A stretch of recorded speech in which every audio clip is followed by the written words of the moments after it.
ഞാൻ ഇന്നിവിടെ പാടാൻ പോകുന്നത് ശ്രീ അയ്യപ്പ പണിക്കരുടെ അഗ്നിപൂജ എന്ന കവിതയിലെ ഏതാനും ചില വരികളാണ്.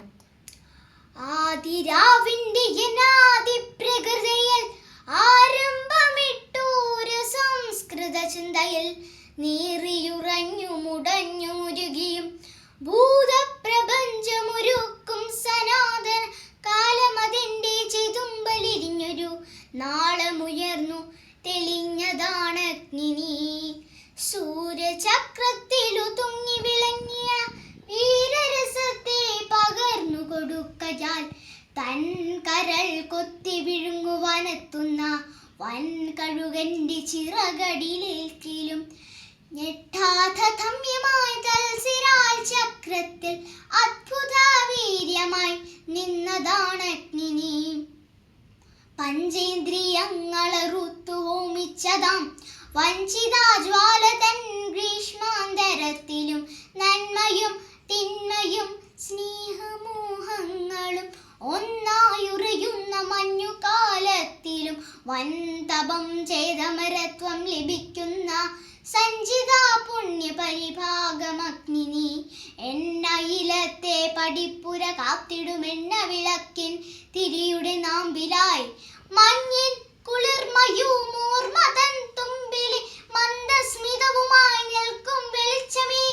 ആ വെളിച്ചത്തിന്റെ നേരിയ സൗഹൃദമാതുരിയൂറി വരുന്നതും അഗ്നി. കണ്ണുനീർ ദീർഘനിശ്വാസമായി മാറ്റിയും കാളമേഘത്തെ കടലാക്കി മാറ്റിയും കല്ലും മലകളും കല്ലോലമാക്കിയും കാലപ്രവാഹ കളഗീതി പാടിയും ഉദ്രസമാസ്മരവേദ്യതിക പോൽ കത്തി നിൽക്കുന്ന മഹാശക്തിയാണു നീ, കത്തി നിൽക്കുന്ന മഹാശക്തിയാണു നീ. പണ്ടുകാലത്തു മറന്നിട്ടു പോന്നൊരു സംഹാര രാക്ഷസ ശക്തി ശാപങ്ങളെ ഒന്നിച്ചു കൂട്ടി ജ്വരിപ്പിച്ചു മാനവർ ജന്മത്തിനുഗ്ര വിപത്തായി വരുന്ന നീ. കണ്ണിമയ്ക്കുന്നതിൻ മുൻപിൽ ഈ വിശ്വങ്ങൾ വെണ്ണീറിടും അണുസ്ഫോടനമായിടാം. കാണ്ഡവം എത്ര ദഹിച്ചു നീ, കൗരവ പാണ്ഡവ രാജ്യങ്ങൾ എത്ര ദാഹിച്ചു നീ. സൂര്യാൻവയങ്ങളും ചന്ദ്രാൻവയങ്ങളും ആര്യപുരാതനത്വത്തിൽ ഹോമിച്ചു നീ. മായാവിവശതമായവർ പിന്നെയും ഓരോ തരം പുനഃസൃഷ്ടി മോഹിക്കയാം.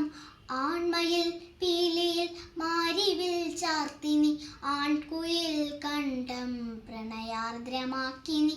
അന്തിവിൻ മുറ്റത്തോരായിരം കൈത്തിരി തുമ്പും നനച്ചു കൊളുത്തി നിരത്തിനി. ഇന്നെനിക്കോജസു തന്നു നീ, എൻ്റെ ഈ പെണ്ണിനൊരോമനച്ചന്തം വരുത്തിനി. ആദിരേതസ അനാത്യന്ത വീജിയായി പ്രാചിപ്രതീചി പ്രണയപ്രതീകമായി ഈ ചെറുതൊട്ടു ചുടലക്കളം വരെ കൂട്ടുമറുക്കാതെ എന്നിഷ്ടതോടനായി എന്നെയും നിന്നെയും ഒപ്പം ഭരിക്കുന്ന ദിവ്യപ്രപഞ്ച വിധാനമാണ് അഗ്നി. ദിവ്യപ്രപഞ്ച വിധാനമാണ് അഗ്നി. ദിവ്യപ്രപഞ്ച വിധാനമാണ് അഗ്നി. നന്ദി.